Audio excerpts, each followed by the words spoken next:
Assalamualaikum, welcome back to my YouTube channel English with Sabah. Today our topic is Walter Pater's essay on William Wordsworth.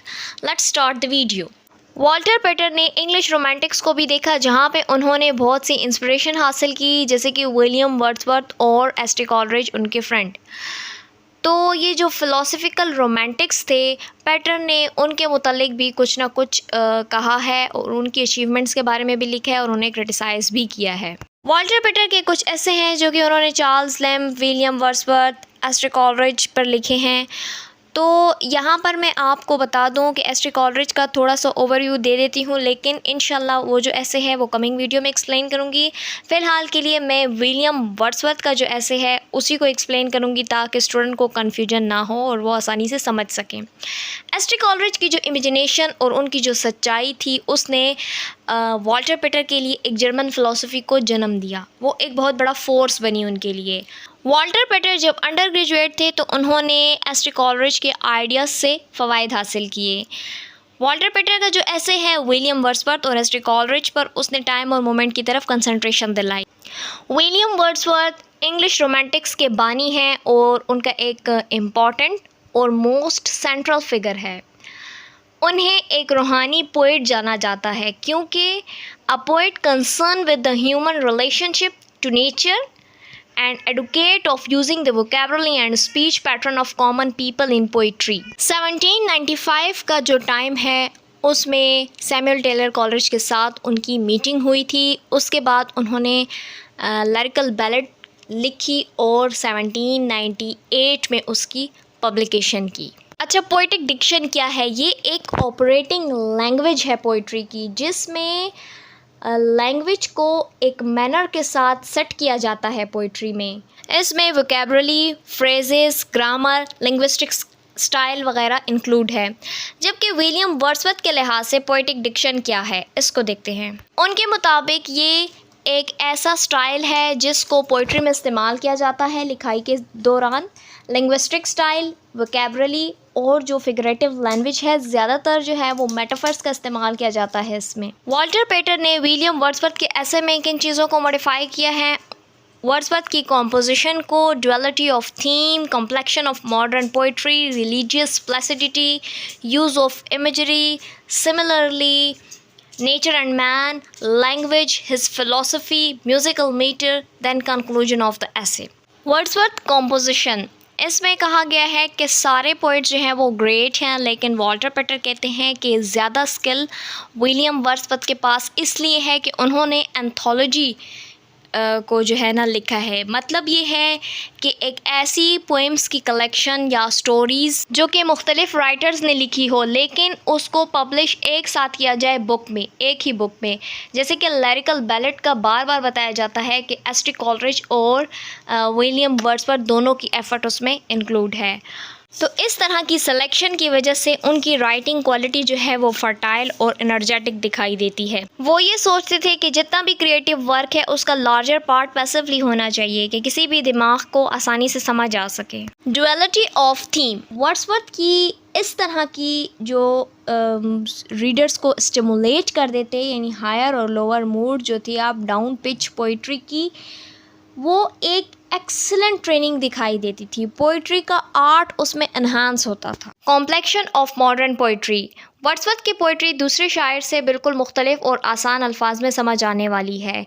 उनकी writing जो है वो इब्तिदाई और मरकज़ी इजहार का मजमुआ है। रिलीजियस प्लसिडिटी, मजहबी नरमी, खामोशी। प्लसिडिटी का मतलब है एक ऐसी फीलिंग्स जो कि कामनेस को शो करें, खामोशी को शो करें, अ क्वाइट एंड अनडिस्टर्ब्ड फीलिंग जिसको हम कहते हैं। उनकी नज़मों में नेचुरल वर्ल्ड का जो साउंड है वो और नज़ारा दिखाया गया है, जैसे कि the flower and it's shadow on the stone, the poem and resolution and independence etcetera.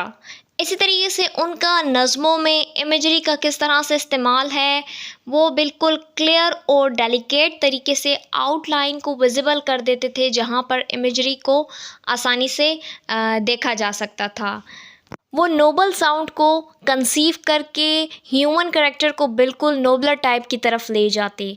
Wordsworth की जो देखने की पावर है ज़िंदगी की, इसी तरीके से सोल की परसेप्शन और इनएनिमेट थिंग्स जो भी चीज़ें हैं, इमोशनली इफ़ेक्ट आता था। यानी जो वो लिखते थे वो आँख और कान को भा जाने वाली पोइट्री थी। नेचर एंड मैन, वर्ड्सवर्थ ने नेचर को ह्यूमन की जो थॉट्स हैं उस लेवल तक रेस किया और इसको एक पावर दी। वर्ड्सवर्थ ने हम्बल लोगों पर लिखा, उनको डिपिक्ट किया क्योंकि वो नेचर के ज़्यादा करीब होते हैं। विलियम वर्ड्सवर्थ को बार बार यही कहा जाता है कि वो नेचर पर लिखते थे और बिल्कुल ही आसान फहम अल्फाज में, पीपल की लैंग्वेज में, ताकि जितने भी रीडर्स हैं, ऑडियंस हैं, राइटर हैं, उनको बिल्कुल ही आसानी से समझ आ जाए। विलियम वर्ड्सवर्थ ने किस टाइप के लैंग्वेज को यूज़ किया पोइट्री में, बार बार बता चुकी हूँ, फिर रिपीट करती हूँ कि बिल्कुल आसान अल्फाज में उन्होंने लिखा, यानी मैन की लैंग्वेज में लिखा, ताकि लोग बिल्कुल ईजीली उसको समझ सकें। अच्छा, जबकि दूसरी तरफ जो पोइट्स हैं उन्होंने रूरल लाइफ को एज अ सब्जेक्ट चूज़ किया और फिर अपने पैशन की खातिर कि एक पैशनलेस रिपोज बने और टाइम दिया इसको। लेकिन वर्ड्सवर्थ जो है उन्होंने इन सब को ख़त्म करके डिस्पैशनेट सर्वे दिया चीज़ों का और एक पोइटिकल कल्चर को हाईएस्ट एम बनाया, यानी कि लोगों की आसानी के लिए उन्होंने अपनी लैंग्वेज को बिल्कुल ही ईजीएस्ट वे में। फिलॉसफी, विलियम वर्ड्सवर्थ ने अपने माइंड में जो हिस्ट्री थी उसको रीड आउट करने के बाद बहुत ही फ़लसफ़ियाना तरीके से अपनी पोइट्री को लिखा है। यानी उनके माइंड के मुताबिक एक स्ट्रेंज वर्ल्ड जिसमें स्पेकुलेशन की इनकंसिस्टेंसी हो, उनके मुताबिक थी इंसानों के लिए एक टेक्निकल डिक्शन लाती। और यही ख़यालात की जो परफेक्शन है वो उनकी दो लॉफ्टी बुक्स प्रीलूड में है, जिसमें उन्होंने डीके और रेस्टोरेशन की इमेजिनेशन को शो किया है। म्यूज़िकल मीटर एक अहम और ख़ास किरदार अदा करती है विलियम वर्ड्सवर्थ की पोइट्री में। मीटर एक ऐसा एडिशनल ग्रेस है, ऐसे ज़ेवरात जो कि मौसीकी और सुर के अल्फाज में पार पैदा करते हैं। विलियम वर्ड्सवर्थ की पोइट्री का सबसे पहला मकसद यही है कि रीडर्स को एक ख़ास किस्म की प्लेयर दे और साथ ही एक एक्स्ट्रा ऑर्डिनरी विजडम दे उन चीज़ों में जिसमें वो प्रैक्टिस करते हैं, वो उनको कन्वे करें। जैसे कि एक एग्ज़ाम्पल के थ्रू वाज़ेह किया गया है कि वो आदमी जिसके ज़िंदगी में बहुत से क्राइसिस हैं और उसके पास ज़्यादा लेसन्स हैं, तो वो ही अच्छे तरीके से मैसेज को कन्वे करेगा और उसके पास एक सुप्रीम ताकत होगी अपनी लाइफ को कंडक्ट करने की। आसान अल्फाज में ये कि जिस पे बीतती है वही अच्छे तरीके से वजाहत दे सकता है। विलियम वर्ड्सवर्थ की पोइट्री को अगर देखा जाए तो वो ग्रेट नरिशमेंट और स्टिमुलेशन पैदा करती है। इसमें हमें नेचर, जज्बात और खुशहाली ही दिखाई देती है पोइट्री में, और इसमें man, women, parts of nature, passionate, excited, strange grouping और कनेक्शन दिखाया गया है। यानी ब्यूटी ऑफ द वर्ल्ड को विलियम वर्ड्सवर्थ ने शो करने की हर तरह से कोशिश की। तो गाइज़, ये था वॉल्टर पेटर का जो ऐसे उन्होंने विलियम वर्ड्सवर्थ पर लिखा है, और ये बहुत ही इम्पॉर्टेंट क्वेश्चन है। इसके कंटेंट को समझने की कोशिश आप लोगों ने हर हाल में करनी है ताकि इसको अटेम्प्ट करना आसान हो जाए। और it was all about today's lecture. इंशाल्लाह see you soon. Take care of yourself. अल्लाह हाफ़िज़।